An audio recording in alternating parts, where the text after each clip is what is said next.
ಮೀನರಾಶಿಯವರ November ತಿಂಗಳ ಮಾಸ ಭವಿಷ್ಯವನ್ನು ಮೊದಲೇ ಮಾಡಬೇಕಾಗಿತ್ತು, ಲೇಟಾಗಿ ಹೋಯಿತು, ದಯವಿಟ್ಟು ಕ್ಷಮಿಸಿ. ಈ ಬಾರಿ ಬಹಳ ಲೇಟಾಗಿ ಮಾಸ ಭವಿಷ್ಯ ಕೊಡ್ತಾ ಇದ್ದೀನಿ. ಅದಕ್ಕೋಸ್ಕರವಾಗಿ ಶುಭ ವಿಚಾರಗಳ ವಿಡಿಯೋ ಬೇರೆ, ಎಚ್ಚರಗಳ ವಿಡಿಯೋ ಬೇರೆ ಎಲ್ಲ ಮಾಡ್ತಾ ಇಲ್ಲ. ಒಂದೇ ಸಲ ಒಂದೇ ವಿಡಿಯೋದಲ್ಲಿ ಇಡೀ ನವೆಂಬರ್ ತಿಂಗಳ ಮೀನರಾಶಿಯವರ ಸಂಪೂರ್ಣ ಮಾಸ ಭವಿಷ್ಯವನ್ನು ತಿಳಿಸ್ತೇನೆ. ಒಂದು 15-20 ನಿಮಿಷ ಆಗ್ಬೋದು ವಿಡಿಯೋ, ನನಗೆ ಗೊತ್ತಿಲ್ಲ. ಬಟ್ ಎಲ್ಲ ವಿಚಾರಗಳನ್ನು ಕವರ್ ಮಾಡಲಿಕ್ಕೆ ಪ್ರಯತ್ನ ಮಾಡ್ತೇನೆ. ಆದ್ದರಿಂದ ಅದೊಂದು ನೆನ್ಪಿಟ್ಕೋಬೇಕು. ಎರಡನೇ ಬಹಳ ಇಂಪಾರ್ಟೆಂಟ್ ವಿಚಾರ ಏನಪ್ಪ ಅಂತಂದರೆ, ಏನಾದ್ರು ನಾನು ಬಿಟ್ಟೋಗಿದೆ ವಿಚಾರ, ಇನ್ನೊಂದಿಷ್ಟು ವಿಚಾರ ಇಂಪಾರ್ಟೆಂಟ್ ಬೇಕಿತ್ತು, ನಂಗೆ ಹೇಳಿಲ್ಲ, ಈ ವಿಚಾರ ಕವರ್ ಮಾಡಿಲ್ಲ, ಆ ವಿಚಾರ ಕವರ್ ಮಾಡಿಲ್ಲ, ಖಂಡಿತವಾಗಿ ಕಮೆಂಟ್ ಮಾಡಿ. ನಾನು ಖಂಡಿತ ಓದ್ತೇನೆ ಅದನ್ನು. ಕಮೆಂಟ್ ನಿಮ್ಮ ಪ್ರಶ್ನೆಗಳಿಗೆ ಉತ್ತರಿಸುವ ಪ್ರಯತ್ನವನ್ನಂತೂ ಖಂಡಿತವಾಗಿ ನಾನು ಮಾಡ್ತೇನೆ. ಹಾಗೂ ಈ ಮಾಸ ಭವಿಷ್ಯ ವಿಡಿಯೋ ಭಾಳ ಇಂಪಾರ್ಟೆಂಟು. ಇಡೀ ನವೆಂಬರ್ ತಿಂಗಳಲ್ಲಿ ತಾರೀಖು ಪ್ರಕಾರವಾಗಿ ನಿಮಗೆ ಎಷ್ಟನೇ ತಾರೀಕಿಂದ ಎಷ್ಟನೇ ತಾರೀಕುವರೆಗೆ ಯಾವ ರೀತಿಯಲ್ಲಿರಲಿದೆ ಅಷ್ಟು ಸ್ಪಷ್ಟವಾಗಿ ತುಂಬ ಚೆನ್ನಾಗಿ ನೀಟಾಗಿ ಎಕ್ಸ್ಪ್ಲೇನ್ ಮಾಡ್ಕೊಂಡು ಹೋಗ್ತೀನಿ. ಸೊ ಪ್ರತಿಯೊಬ್ಬ ಮೀನ ರಾಶಿಯವರಿಗೂ ಭಾಳ ಇಂಪಾರ್ಟೆಂಟ್ ವಿಡಿಯೋ ಆಗಲಿದೆ ಇದು. ದಯವಿಟ್ಟು ವಾಟ್ಸಪ್, ಫೇಸ್ಬುಕ್, ಮೆಸೆಂಜರ್, ಟೆಲಿಗ್ರಾಮ್ ಎಲ್ಲ ಕಡೆ ಸಾಮಾಜಿಕ ಜಾಲತಾಣಗಳ ವಿಡಿಯೋನ ಶೇರ್ ಮಾಡ್ಲಿಕ್ಕೆ ಮರಿಬೇಡಿ. ನೀವಿನ್ನು ಸಬ್ಸ್ಕ್ರೈಬ್ ಮಾಡ್ಕೊಳ್ಳಿಲ್ಲ ಅಂದರೆ ದಯವಿಟ್ಟು ಕಡೆ ಸಬ್ಸ್ಕ್ರೈಬ್ ಅಂತ ಬಟನ್ ಸಬ್ಸ್ಕ್ರೈಬ್ ಮಾಡಿಕೊಂಡು ಬೆಲ್ ಬಟನ್ ಒತ್ಕೊಂಡು ಆಲ್ ಅಂತ ಮಾಡಲಿಕ್ಕೆ ದಯವಿಟ್ಟು ಮರಿಬೇಡಿ. ಫೇಸ್ಬುಕ್ಕಲ್ಲಿ ನಮ್ಮ ವಿಡಿಯೋ ನೋಡ್ತಾ ಇದ್ರೆ ನಮ್ಮ ಪೇಜನ್ನು ಇನ್ನೂ ಫಾಲೋ ಮಾಡಿಲ್ಲ ಅಂದರೆ ಫಾಲೋ ಮಾಡಿ. ಕಮೆಂಟ್ ಮಾಡಿ, ನಿಮ್ಮ ಪ್ರಶ್ನೆಗಳೇನಾದರೂ ವಿಶೇಷವಾದ ಪ್ರಶ್ನೆಗಳಿದ್ರೆ ದಯವಿಟ್ಟು ಕಮೆಂಟ್ ಮಾಡಿ. ಏನಾದ್ರು ಇಂಪ್ರೊವೈಸೇಷನ್, ಏನಾದ್ರು ಚೇಂಜಸ್ಸು, ಬದಲಾವಣೆಗಳು ಬೇಕು ಅಂದರೆ ಕಮೆಂಟ್ ಮಾಡಿ. ಖಂಡಿತವಾಗಿ ಪ್ರಯತ್ನ ಅಂತೂ ಇದ್ದೇ ಇರುತ್ತೆ. ಆಯಿತಾ? ಒಳ್ಳೆಯದಾಗಲಿ. ನಮಸ್ಕಾರ, ನಾನು ವಿಠಲ್ ಭಟ್ ಮಾತಾಡ್ತಾ ಇರ್ತಕ್ಕಂಥದ್ದು. ಬನ್ನಿ ನವೆಂಬರ್ ತಿಂಗಳ ಮೀನರಾಶಿಯವರ ಸಂಪೂರ್ಣ ಮಾಸ ಭವಿಷ್ಯವನ್ನು ನೋಡ್ಕೊಂಬರೋಣ. ಮಾಸ ಭವಿಷ್ಯದಲ್ಲಿ ನೋಡಬೇಕಾದ್ರೆ ಗ್ರಹಸ್ಥಿತಿಗಳನ್ನು ನೋಡ್ಕೊಳ್ಬೇಕು. ಗ್ರಹಸ್ಥಿತಿಗಳು ಅಂದಾಗ ಮಾಸ ಭವಿಷ್ಯ ಗ್ರಹಸ್ಥಿತಿಗಳಲ್ಲಿ ಆ ತಿಂಗಳು ಬದಲಾಗುವ ಗ್ರಹಗಳು. ನವೆಂಬರ್ 16ನೇ ತಾರೀಕು ವೃಶ್ಚಿಕ ರಾಶಿಗೆ ತುಲಾ ರಾಶಿಯಿಂದ ನೀಚತ್ವ ಸ್ಥಿತಿಯಿಂದ ನಿಮ್ಮ ರಾಶಿಯಿಂದ 6ನೇ ಮನೆ ಅಧಿಪತಿಯಾದ ರವಿಗ್ರಹ ನವೆಂಬರ್ 16ರ ತನಕ ತುಲಾ ರಾಶಿಯಲ್ಲಿ ನೀಚ ಸ್ಥಿತಿಯಲ್ಲಿರ್ತಾನೆ. ಆಮೇಲೆ ಭಾಗ್ಯಸ್ಥಾನಕ್ಕೆ ರವಿಗ್ರಹ ಸಂಚಾರ ಆಗುತ್ತೆ, ನೀಚತ್ವದಿಂದ ಹೊರಬರುತ್ತೆ. ನವೆಂಬರ್ 16 ತುಲಾ ರಾಶಿಯಿಂದ ವೃಶ್ಚಿಕ ರಾಶಿಗೆ ರವಿಗ್ರಹ ಸಂಚಾರ. ನವೆಂಬರ್ 23ನೇ ತಾರೀಕು ತುಲಾ ರಾಶಿಗೆ ವಕ್ರಿ ಬುಧ, ವೃಶ್ಚಿಕ ರಾಶಿಯಲ್ಲಿರೋ ಬುಧ 23ಕ್ಕೆ ಮತ್ತು ವಾಪಸ್ ತುಲಾ ರಾಶಿಗೆ ಬರ್ತಾನೆ, ವಕ್ರಿ ಆಗ್ತಾನೆ. ಉಚ್ಚ ಸ್ಥಿತಿಯ ಫಲ ಅದು ಆ್ಯಕ್ಚುಲಿ. ಬುಧ ಗ್ರಹ ಅಷ್ಟಮಕ್ಕೆ ಬರ್ತಾನೆ.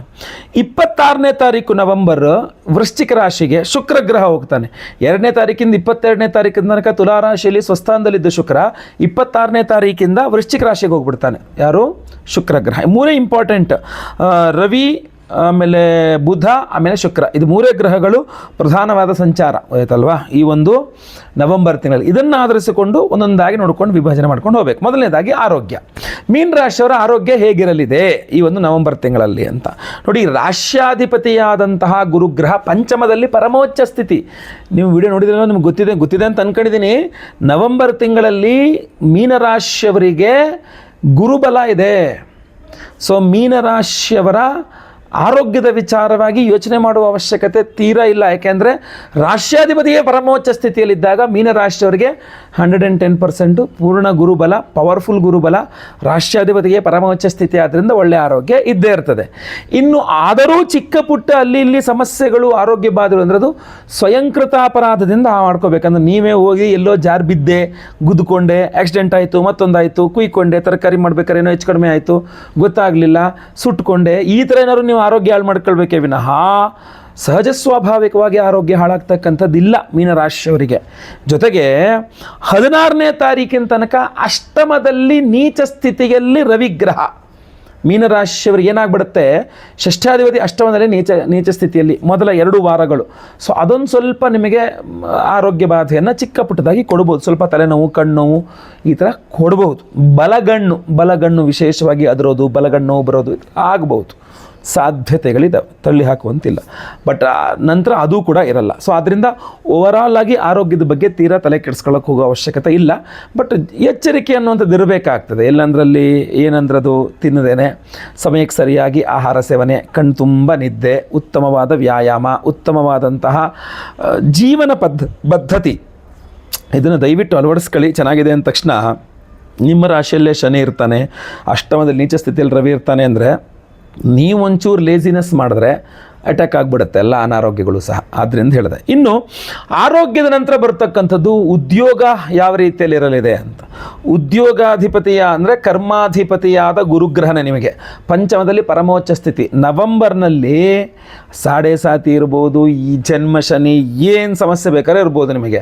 ಬಟ್ ನೀವು ಮೀನರಾಶಿಯವರಾಗಿದ್ದರೆ ನವೆಂಬರ್ ತಿಂಗಳಲ್ಲಿ ನಿರುದ್ಯೋಗಿ ಮೀನರಾಶಿಯವರಿಗೆ 110% ಉದ್ಯೋಗ ಸಿಗಬೇಕು. ಕರ್ಮಾಧಿಪತಿ ಪಂಚಮದಲ್ಲಿ ಪರಮೋಚ್ಚ ಸ್ಥಿತಿ. ಸೊ ನೀವು ಯಾವ ಇಂಟರ್ವ್ಯೂ ಅಟೆಂಡ್ ಮಾಡಿದ್ರು ಕೂಡ ಅದು ಸಕ್ಸಸ್ ಆಗಲೇಬೇಕು. ಅದೇ ಥರ ಇದೆ ಪರಿಸ್ಥಿತಿ. ಸೊ ಮೀನರಾಶಿ ನಿರುದ್ಯೋಗಿಗಳಿಗೆ ಉದ್ಯೋಗ 110% ಸಿಗ್ತದೆ. ಆಲ್ರೆಡಿ ಉದ್ಯೋಗದಲ್ಲಿರ್ತಕ್ಕಂತಹ ಮೀನರಾಶಿಯವರಿಗೆ ಸ್ಯಾಲ್ರಿ ಹೈಕು, ಯಾಕೆಂದರೆ ಧನಾಧಿಪತಿಯೂ ಸಹ ಪಾಕಿಸ್ತಾನದಲ್ಲಿದ್ದಾನೆ. ಸೊ ಸ್ಯಾಲ್ರಿ ಹೈಕು, ಪ್ರಮೋಷನ್ನು ಎಲ್ಲ ಅದ್ಭುತವಾಗಿದೆ ಮೀನರಾಶಿಯವರಿಗೆ, ಗೊತ್ತಾಯ್ತಲ್ವಾ. ಇನ್ನು ಟ್ರಾನ್ಸ್ಫರ್ ಬೇಕು ಅಂತಂದರೆ 23ನೇ ತಾರೀಕು ನಂತರ ಕೊನೆ ವಾರದಲ್ಲಿ ಪ್ರಯತ್ನ ಮಾಡಿ, ಸಿಗುವ ಸಾಧ್ಯತೆ ಚೆನ್ನಾಗಿದೆ. ಬಟ್ ಉದ್ಯೋಗ ವಿಚಾರ ಸೂಪರ್ ಡೂಪರ್ ಆಗಿದೆ, ಅದ್ರ ಬಗ್ಗೆ ಯೋಚನೆ ಮಾಡೋ ಅವಶ್ಯಕತೆ ಇಲ್ಲ. ವ್ಯಾಪಾರ ಹೇಗಿರುತ್ತೆ? ವ್ಯಾಪಾರನೂ ಚೆನ್ನಾಗಿರುತ್ತೆ. ಕಾರಣ ಲಾಭಾಧಿಪತಿ ಶನಿ ನಿಮ್ಮ ರಾಶಿಯಲ್ಲಿ ಇರ್ತಾನೆ, ಸಾರಿ ಜನ್ಮ ಶನಿ ಇರಲಿ. ಬಟ್ ಲಾಭಸ್ಥಾನದ ಮೇಲೆ ಅಂದರೆ ಮಕರ ರಾಶಿಯ ಮೇಲೆ ಪೂರ್ಣ ಗುರುದೃಷ್ಟಿ ಇರೋದ್ರಿಂದ ಮೀನಕ್ಕೆ ಮಕರ ಲಾಭವಾಗ್ತದೆ. ಆದ್ದರಿಂದ ಮೀನರಾಶಿಯ ವ್ಯಾಪಾರಿಗಳಿಗೆ ನವೆಂಬರ್ ತಿಂಗಳು ಅತ್ಯುತ್ತಮವಾಗಿರುವ ಸಾಧ್ಯತೆಯೇ ಜಾಸ್ತಿ ಇದೆ. ಇನ್ನು ಭಾಗ್ಯಸ್ಥಾನದಲ್ಲಿ ಭಾಗ್ಯಾಧಿಪತಿಯಾಗಿ ಶುಕ್ರನೂ ಸಹ, ಇಲ್ಲಿ ಭಾಗ್ಯಸ್ಥಾನದಲ್ಲಿ ಶುಕ್ರ ಯಾವಾಗ ಬರ್ತಾನೆ? 26ನೇ ತಾರೀಕು ನಂತರ ಬರ್ತಾನೆ. ಸೊ ಭಾಗ್ಯಸ್ಥಾನದಲ್ಲಿ ಅಷ್ಟಮಾಧಿಪತಿಯಾದ ಶುಕ್ರ ಗ್ರಹನೂ ಸಹ ಇರ್ತಾನೆ. ಭಾಗ್ಯಾಧಿಪತಿಯಾದ ಕುಜನೂ ಸಹ ಅಲ್ಲೇ ಇರ್ತಾನೆ. ಭಾಗ್ಯಾಧಿಪತಿ ಕುಜ, ಶುಕ್ರ, ರವಿ ಎಲ್ಲರೂ ಸಹ 9ನೇ ಮನೆಯಲ್ಲಿ, ನಿಮ್ಮ ರಾಶಿ 9ನೇ ಮನೆಯಲ್ಲಿ ನಿಮಗೆ ಮಾಸಾಂತ್ಯಕ್ಕೆ ಹೋದಂಗೆ ಸೇರಿದ್ದಾರೆ. ಬಟ್ ಬಿಸ್ನೆಸ್ ಸೂಪರ್ ಆಗಿರುತ್ತೆ, ನೀವು ಯೋಚನೆ ಮಾಡೋ ಅವಶ್ಯಕತೆ ಇಲ್ಲ, ಚೆನ್ನಾಗಿರುತ್ತೆ. ಇನ್ನು ಬಹಳ ಮುಖ್ಯವಾಗಿ ಗಮನಿಸಬೇಕಾಗಿರ್ತಕ್ಕಂಥದ್ದು ಸಾಲಗಳ ವಿಚಾರ.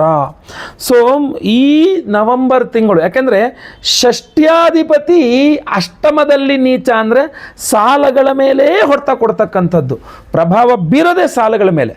ಸೊ ಅದರಿಂದಾಗಿ ನೀವು ಮೀನರಾಶಿಯವರಾಗಿದ್ದರೆ ಡಿಸೆಂಬರ್ ತಿಂಗಳ ಮೊದಲೆರಡು ವಾರಗಳು ಸಾಲದ ವಿಚಾರದಲ್ಲಿ ಭಾಳ ಕೇರ್ಫುಲ್ ಆಗಿರಬೇಕು.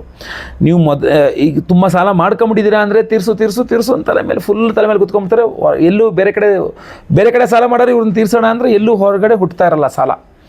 ಭಾಳ ಟೆನ್ಷನ್ ಆಗ್ಬಿಡುತ್ತೆ ನಿಮಗೆ. ಹೊಸ ಕಡೆ ಎಲ್ಲೂ ಸಾಲ ಸಿಗ್ತಾ ಇಲ್ಲ, ಹಳೆ ಸಾಲ ತೀರ್ಸೋಕ್ಕಾಗ್ತಾಯಿಲ್ಲ, ಏನು ಮಾಡೋದಪ್ಪ ಇದು ಕಾಟ ಅಂತ. ದುಡ್ಡು ಕೊಟ್ಬಿಟ್ಟಿದ್ದೀರಾ, ವಾಪಸ್ ಬರ್ತಾ ಇರಲ್ಲ, ಬಹಳ ಕಷ್ಟ ಆಗಿಬಿಡುತ್ತೆ. ಸಾಲಗಳ ಯಾವುದೇ ವಿಚಾರ ಇರಲಿ, ಮೀನರಾಶಿಯವರ ಎಲ್ಲ ಸಾಲಗಳ ವಿಚಾರವೂ ಸಹ 16ನೇ ತಾರೀಕು ನಂತರ ಸರಿ ಹೋಗುತ್ತೆ ವಿನಃ 16ನೇ ತಾರೀಕು ಒಳಗೆ ಬಹಳ ಕಷ್ಟ. 16ನೇ ತಾರೀಕು ನಂತರ ನಿಮ್ಮ ತಂದೆಯವರೋ ಅಥವಾ ಬೇರೆಯವರ ಸಹಾಯದಿಂದ, ಪಿತ್ರಾರ್ಜಿತ ಆಸ್ತಿ ಏನೋ ಒಂದು ಸಹಾಯದಿಂದಾಗಿ ನಿಮ್ಮ ಸಾಲಗಳ ಸಮಸ್ಯೆ ಪರಿಹಾರ ಆಗಬೇಕು. ಮೊದಲೆರಡು ವಾರಗಳು ಮಾತ್ರ ತುಂಬ ಟೈಟ್ ಆಗಿಬಿಡುತ್ತೆ. ಸಾಲಗಳ ವಿಚಾರದಲ್ಲಿ ಮರ್ಯಾದೆ ಪ್ರಶ್ನೆ ಆಗುವ ಸಾಧ್ಯತೆಗಳು ಜಾಸ್ತಿ ಇದೆ. ಈ ಸಾಲಗಳ ಸುಲಿಯಿಂದ ಹೊರಬರಬೇಕು ಅಂದರೆ ನೀವು ಆದಿತ್ಯ ಹೃದಯ ಸ್ತೋತ್ರ ಪಠನೆ ಮಾಡಬೇಕು, ರವಿಗ್ರಹ ಅಷ್ಟೋತ್ರ ಪಠನೆ ಮಾಡಬೇಕು, ಕೆಂಪು ವಸ್ತ್ರದಲ್ಲಿ ಗೋಧಿ ದಾನ ಮಾಡಬೇಕು, 1 kg 1.5-2 kg ಅಷ್ಟು. ಇದೆಲ್ಲ ಏನೂ ಮಾಡೋಕ್ಕಾಗಲಿಲ್ಲ ಅಂತಂದರೆ ನಾವು ವಿಶೇಷವಾಗಿ ಋಣಬಾಧ ನಿವಾರಕ ಸುಬ್ರಹ್ಮಣ್ಯ ಹೋಮಾದಿಗಳು, ರವಿಶಾಂತಿ ಹೋಮ ಇದೆಲ್ಲ ಮಾಡ್ತಾ ಇದ್ದೇವೆ, ಕುಜ ಶಾಂತಿ ಸಹಸ್ರ ಎಲ್ಲ ಮಾಡ್ತಾ ಇದ್ದೇವೆ. ಸೊ ಅದನ್ನು ವಿಡಿಯೋ ಎಂಡಲ್ಲಿ ಹೇಳ್ತೇನೆ, ಅದರ ಬಗ್ಗೆ ದಯವಿಟ್ಟು ವಿಡಿಯೋ ಎಂಡ್ ತನಕ ನೋಡಿ. ಇಲ್ಲ ಇದರ ಸಿಂಪಲ್ ಪರಿಹಾರ ಅದು ಮಾಡ್ಕೊಳ್ಳಿ, ವಿಶೇಷ ಪರಿಹಾರ ಯಾವುದೋ ಒಂದು ಮಾಡ್ಕೊಳ್ಳಿ. ಒಟ್ಟು ಸಾಲದ ವಿಚಾರದಲ್ಲಿ ಸಮಸ್ಯೆ ಅನುಭವಿಸದಂತೆ ನೋಡ್ಕೊಳ್ಳಿ. ಇನ್ನು ವಿವಾಹಾದಿ ವಿಚಾರ, ಗುರುಬಲ ಇರುತ್ತೆ ನವೆಂಬರ್ ತಿಂಗಳಲ್ಲಿ.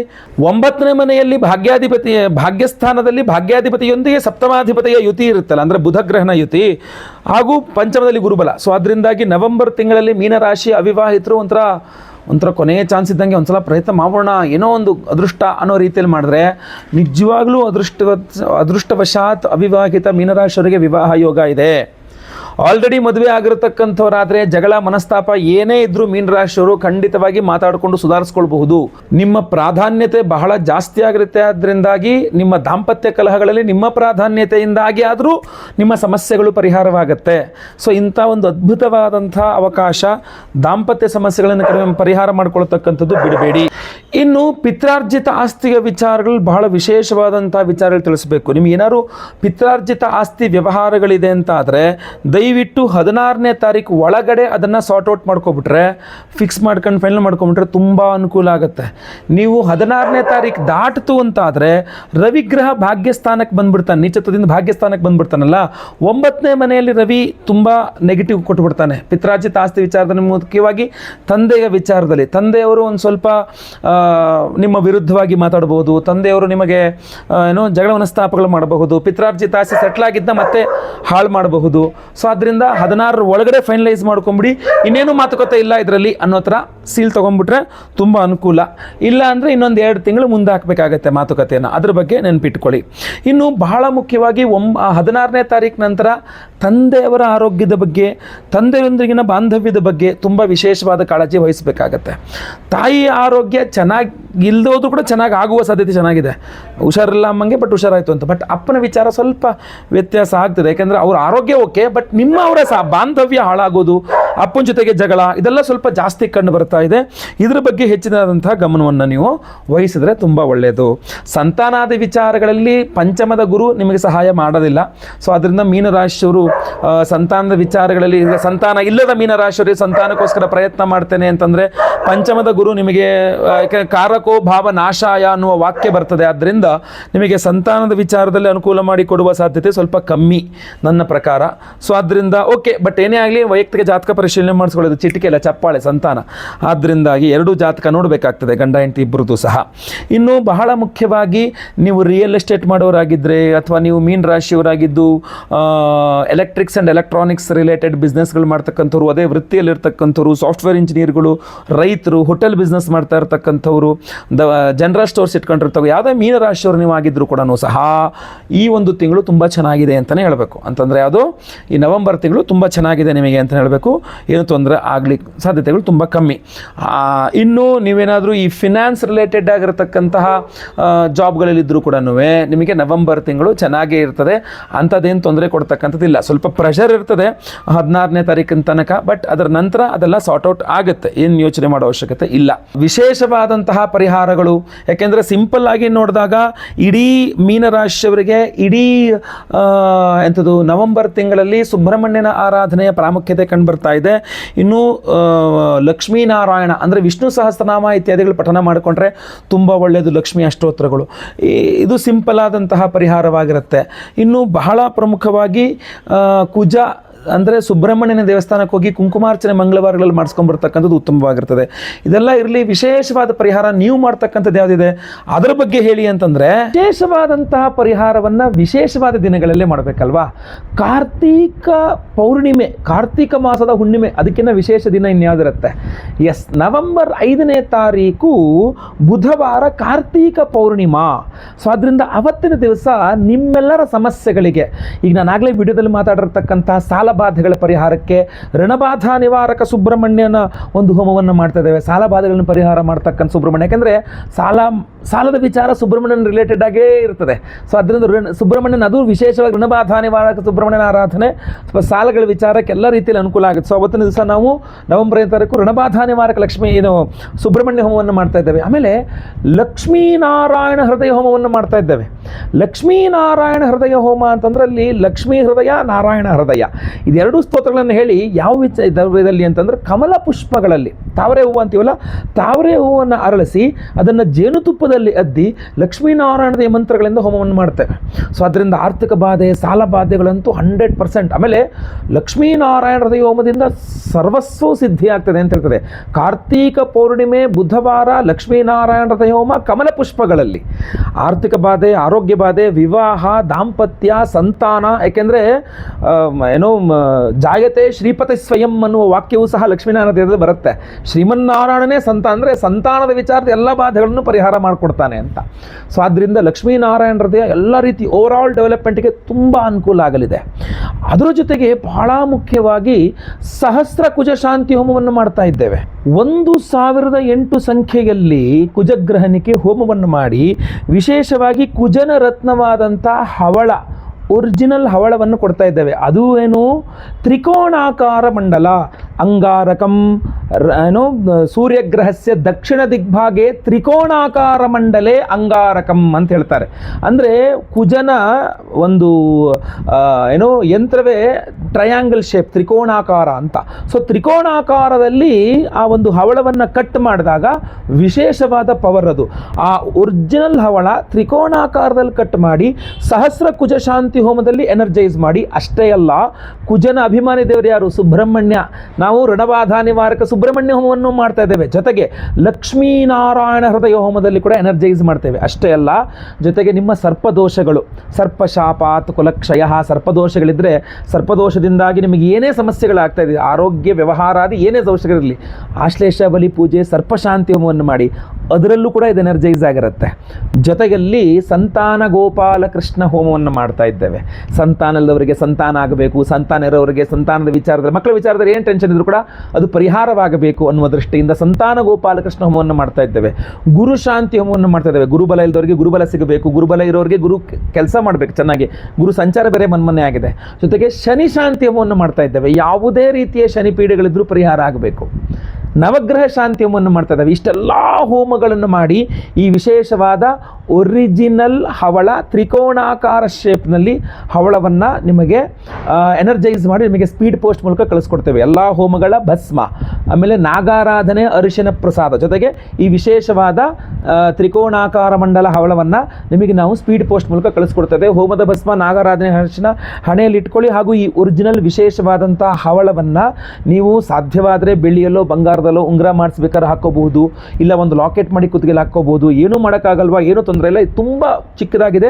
ನಿಮ್ಮ ಪಾಕೆಟಲ್ಲಿ, ನಿಮ್ಮ ಪರ್ಸ್ನಲ್ಲಿ, ನಿಮ್ಮ ಜೊತೆಗೆ ಇದನ್ನು ಕ್ಯಾರಿ ಮಾಡ್ಬೋದು, ತಗೊಂಡು ಹೋಗ್ಬೋದು ಎಲ್ಲಿ ಬೇಕಾದ್ರೂ ಸಹ. ಕುಜ ದೋಷ ಇದ್ದರೆ ಪರಿಹಾರ ಆಗುತ್ತೆ. ಕುಜ ದೋಷದಿಂದಾಗಿ ಎಷ್ಟೆಷ್ಟು ಸಮಸ್ಯೆಗಳಾಗ್ತಾ ಇದೆ. ಕುಜನ ಅಭಿಮಾನಿ ಏನು ಕುಜನ ರತ್ನವನ್ನು ಏನು ಕಾರ್ತೀಕ ಹುಣ್ಣಿಮೆಯ ದಿವಸ ವಿಶೇಷವಾಗಿ ಇಷ್ಟೆಲ್ಲ ಹೋಮಗಳ ಎನರ್ಜೈಸ್ ಮಾಡಿ ಲಕ್ಷ್ಮೀನಾರಾಯಣ ಹೃದಯ, ಸಹಸ್ರ ಕುಜ ಶಾಂತಿ, ರಣಬಾಧ ನಿವಾರಕ ಸುಬ್ರಹ್ಮಣ್ಯ ಹೋಮ, ಇಷ್ಟೆಲ್ಲ ಹೋಮಗಳಲ್ಲೆಲ್ಲ ಆಶ್ಲೇಷ ಬಲಿ ಪೂಜೆ, ಸರ್ಪಶಾಂತಿ ಹೋಮ ಎಲ್ಲದೂ ಎನರ್ಜೈಸ್ ಮಾಡಿದ್ದು ನಿಮ್ಮ ಪಾಕೆಟಲ್ಲಿ ಯಾವಾಗಲೂ ನಿಮ್ಮ ಜೊತೆಗಿರ್ತದೆ ಅಂತಂದರೆ ಎಷ್ಟು ಪವರ್ ನಿಮ್ಮ ಜೊತೆಗೆ ಇರ್ಬೋದು. ಎಲ್ಲ ಕುಜದೋಷನೂ ಪರಿಹಾರ ಆಗಿಬಿಡುತ್ತೆ. ಸೊ ಅದರಿಂದಾಗಿ ಸಂಕಲ್ಪ ಸೇವೆಗೆ ಹೆಸರು ಕೊಟ್ಕೊಳ್ಳಿ. ಸ್ಕ್ರೀನ್ ಮೇಲೆ ಕಾಣುವಂಥ ನಂಬರ್ಗೆ ನಿಮ್ಮ ಹೆಸರು, ಗೋತ್ರ ಗೊತ್ತಿದ್ರೆ, ನಕ್ಷತ್ರ ಗೊತ್ತಿದ್ರೆ, ರಾಶಿ ಗೊತ್ತಿದ್ರೆ, ನಿಮ್ಮ ವಿಳಾಸ ಎರಡೇ ಗೊತ್ತಿದೆಯಾ, ಹೆಸರು ವಿಳಾಸ ಅಷ್ಟೇ ಕಳಿಸಿದ್ರು ಪರವಾಗಿಲ್ಲ, ಮಿಕ್ಕಿದ ವಿವರಗಳು ಗೊತ್ತಿದ್ರು ಸಹ ಖಂಡಿತವಾಗಿ ಕಳಿಸ್ಕೊಡಿ. ಲೈವಲ್ಲಿ ನಾನೇ ನವೆಂಬರ್ 5ನೇ ತಾರೀಕು ಬುಧವಾರ ಬೆಳಗ್ಗೆ 6ರಿಂದ 6:30 ಒಳಗೆ ನಾನೇ ಲೈವಲ್ಲಿ ನಿಮ್ಮ ಹೆಸರು ಸಂಕಲ್ಪ ಮಾಡ್ತೀನಿ. ನೀವು ಕೇಳಿಸ್ಕೊಳ್ಬೋದು, ನೀವು ನೋಡ್ಬೋದು ನಿಮ್ಮ ಹೆಸರು ಸಂಕಲ್ಪ ಆಗೋದು. 10:30ಯಿಂದ ಆಚೆ ವಿಶೇಷವಾಗಿ ಎಲ್ಲ ಹೋಮಗಳಿರ್ತದೆ. ಎಲ್ಲ ಹೋಮ ಲೈವ್ ಇರುತ್ತೆ, 3 ಅವರ್ 4 ಅವರ್ ಲೈವ್ ಇರುತ್ತೆ ಹೋಮಗಳು. ನಂತರ ಅಂದರೆ ಗುರುವಾರದ ದಿವಸ ನಾವು ಎಲ್ಲ ಪ್ರಸಾದಗಳನ್ನು ಸ್ಪೀಡ್ ಪೋಸ್ಟ್ ಮೂಲಕ ನಿಮಗೆ ಕಳಿಸ್ಕೊಡ್ತೇವೆ. ಸೊ ಅದರಿಂದ ದಯವಿಟ್ಟು ಸಂಕಲ್ಪ ಸೇವೆಗೆ ಹೆಸರು ಕೊಡೋರು ಸ್ಕ್ರೀನ್ ನಂಬರ್ನ ಸಂಪರ್ಕ ಮಾಡ್ಬೋದು. ವಾಟ್ಸಪ್ ಸಹ ಕಡ್ಡಾಯವಾಗಿ ಮಾಡಿ. ಕಾಲ್ ಮಾಡೋಕ್ಕಾಗಿಲ್ಲ ಅಂದರೆ ದಯವಿಟ್ಟು ವಾಟ್ಸಪ್ ಮಾಡಿ, ಕಾಲ್ ಅಟೆಂಡ್ ಮಾಡಲಿಲ್ಲ ಅಂದರೆ ದಯವಿಟ್ಟು ವಾಟ್ಸಪ್ ಮಾಡಿ. ಖಂಡಿತವಾಗಿ ಫ್ರೀ ಆದ ತಕ್ಷಣ ನಿಮಗೆ ವಾಪಸ್ ಅಟೆಂಡ್ ಮಾಡ್ತಾರೆ ಅಥವಾ ರಿಪ್ಲೈ ಖಂಡಿತವಾಗಿ ಮಾಡ್ತಾರೆ. ಒಳ್ಳೆಯದಾಗಲಿ. ವಿಡಿಯೋ ಇಷ್ಟ ಆದರೆ ದಯವಿಟ್ಟು ಲೈಕ್ ಮಾಡಲಿಕ್ಕೆ ಮರಿಬೇಡಿ. ವಾಟ್ಸಪ್, ಫೇಸ್ಬುಕ್, ಮೆಸೆಂಜರ್, ಟೆಲಿಗ್ರಾಮ್ ಎಲ್ಲ ಕಡೆ ಸಾಮಾಜಿಕ ಜಾಲತಾಣಗಳಲ್ಲಿ ವಿಡಿಯೋನ ಶೇರ್ ಮಾಡಲಿಕ್ಕೆ ಮರಿಬೇಡಿ. ನೀವು ಸಬ್ಸ್ಕ್ರೈಬ್ ಮಾಡ್ಕೊಳ್ಳಿ ಅಂದರೆ ದಯವಿಟ್ಟು ಕಡೆ ಸಬ್ಸ್ಕ್ರೈಬ್ ಅಂತ ಬರುತ್ತೆ, ಸಬ್ಸ್ಕ್ರೈಬ್ ಮಾಡಿಕೊಂಡು ಬೆಲ್ ಬಟನ್ ಒತ್ಕೊಂಡು ಆಲ್ ಅಂತ ಮಾಡಲಿಕ್ಕೆ ದಯವಿಟ್ಟು ಮರಿಬೇಡಿ. ಮುಂದಿನ ವಿಡಿಯೋದಲ್ಲಿ ಮತ್ತೆ ಪುನಃ ಸಿಗ್ತೇನೆ. ಎಲ್ಲರಿಗೂ ಸಹ ಒಳ್ಳೆಯದಾಗಲಿ. ಲೋಕ ಸಮಸ್ತ ಸುಖಿನೋ ಭವಂತು. ನಾರಾಯಣ ನಾರಾಯಣ ನಾರಾಯಣ.